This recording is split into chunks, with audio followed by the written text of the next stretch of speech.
Hello everyone. Today we are going to discuss a very important topic regarding to your plus one chemistry, and the title of our topic is precision and accuracy.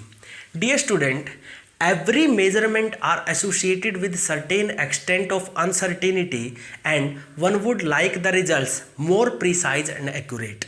So first of all we have to differentiate the two terms precision and accuracy. तो आइए चलिए समझते हैं दोनों के अंदर क्या difference होता है, प्रिसीजन का मतलब क्या होता है और एक्यूरेसी का मतलब क्या होता है। जनरली क्या होता है, डेली लाइफ के अंदर हम इन दोनों वर्ड्स को एक दूसरे के साथ एक्सचेंज कर सकते हैं, ठीक है, लेकिन साइंस के अकॉर्डिंग ये दोनों की दोनों टर्म्स जो हैं वो एक दूसरे से काफ़ी डिफरेंट है। तो आइए देखते हैं दोनों में क्या डिफरेंस है। सबसे पहले मैं आपको इसकी डेफिनेशन बता देता हूँ। प्रिसीजन क्या कहता है, precision is generally the closeness of various measurement of same quantity, यानी कि किसी एक सेम क्वांटिटी की डिफरेंट जो हमने मेजरमेंट्स ली है उनके बीच में कितनी ज़्यादा क्लोजनेस है। जबकि on the other hand accuracy is the agreement of particular value to the true value of result, कि भैया जो हमारी रिजल्ट की जो ट्रू वैल्यू है, जो एक्चुअल वैल्यू है, उसके साथ जो पर्टिकुलर वैल्यू या ऑब्जर्व वैल्यू हमारी आती है उसका क्या एग्रीमेंट है। ठीक है, चलिए इन दोनों टर्म्स को एक एग्जाम्पल की हेल्प से हम लोग समझते हैं। सपोज कीजिए बेटा मेरे पास 3 स्टूडेंट हैं और तीनों स्टूडेंट्स को मैंने बताया कि आप लोगों को एक ऑब्जेक्ट की लेंथ मेजर करनी है और मैंने उनको बोला कि इसकी जो ट्रू वैल्यू है इस ऑब्जेक्ट की वो 4 मीटर है। ठीक है बेटा, तो उस हिसाब से सपोज कीजिए बेटा मेरे पास 3 स्टूडेंट हैं, ए, बी और सी। तीनों ने अपने हिसाब से 2-2 एक्सपेरिमेंट किए। जो हमारा ए था, ए की जो हमारी मेजरमेंट आई वो हमारी एक्सपेरिमेंट 1 के हिसाब से 3.95 आई। ठीक है बेटा, उसके बाद उसने एक्सपेरिमेंट 2 परफॉर्म किया। एक्सपेरिमेंट 2 परफॉर्म करने के साथ उसकी जो मेजरमेंट आई वो 3.93, और इन दोनों की जो एवरेज वैल्यू आती है वो आती है 3.94। क्लियर है बेटा। सेम एक्सपेरिमेंट हमारे स्टूडेंट बी ने परफॉर्म किया, तो एक्सपेरिमेंट 1 के अंदर जो बी था उसकी पहली वैल्यू आई 3.94। क्लियर है बच्चा। और सेकंड जो वैल्यू आई, सेकंड वैल्यू आई बच्चे 4.05। दोनों का एवरेज कर दो, दोनों का एवरेज कितना आता है 3.99। अब सेम एक्सपेरिमेंट हमारे सी ने भी किए। सी की जो हमारी वैल्यू थी एक्सपेरिमेंट और एक्सपेरिमेंट नंबर 1 और 2 के अंदर, 1 के अंदर आती है 4.01, 2 के अंदर आती है 3.99।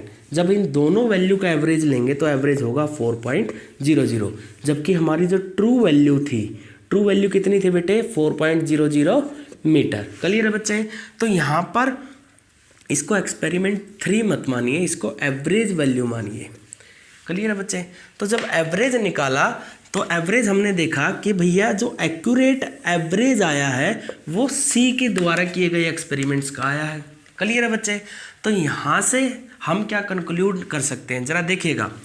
पहले केस में क्या हुआ, पहले केस में जो एक्सपेरिमेंट 1 की वैल्यू और 2 की वैल्यू आई, दोनों की दोनों हमारी ट्रू वैल्यू से काफ़ी दूर थी, और जो एवरेज वैल्यू आई है वो भी हमारी ट्रू वैल्यू से काफ़ी दूर है।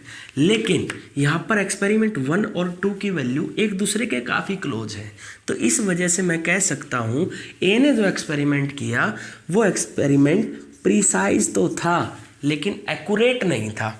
क्लियर है बच्चे। अब सेम एक्सपेरिमेंट आपका बी ने भी परफॉर्म किया, तो बी की जो वैल्यूज हैं आप देख सकते हैं, 1 is 3.94 and second one is 4.05 and the average of both experiment is 3.99।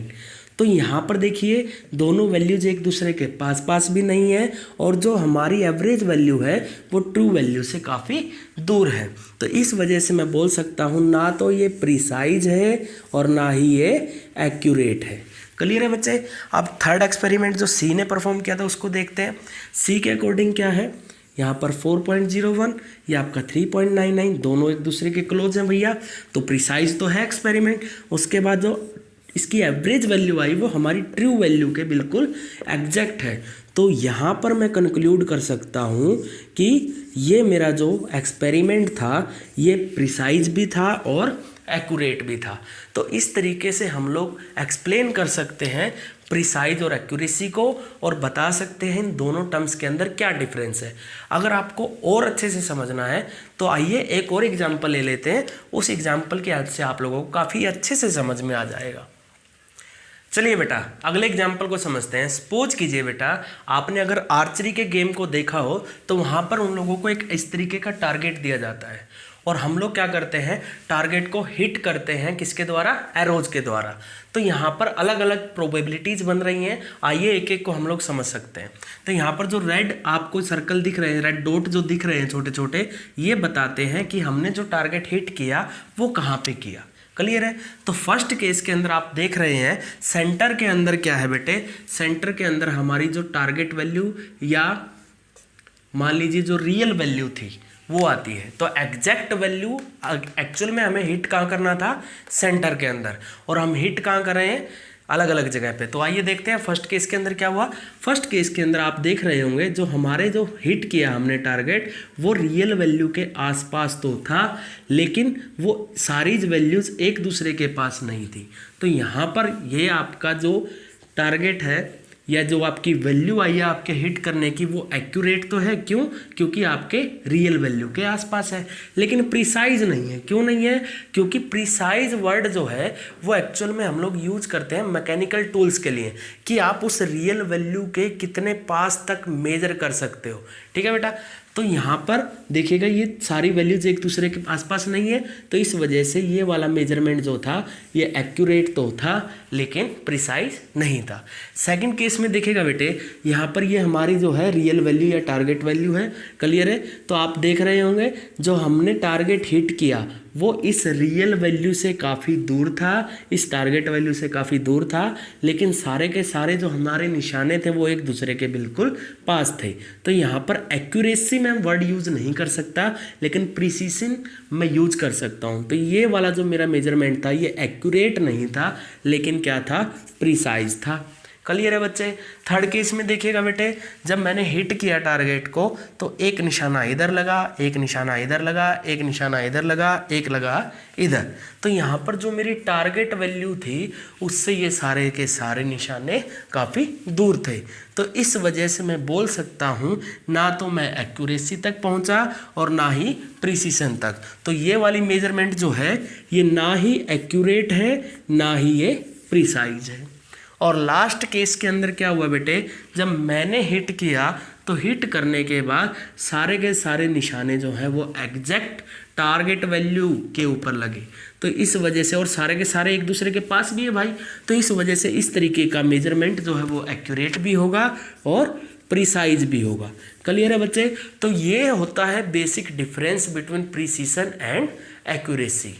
अगर आपको ये लेक्चर समझ में आया हो तो चैनल को सब्सक्राइब कीजिए, शेयर कीजिए। Thank you very much.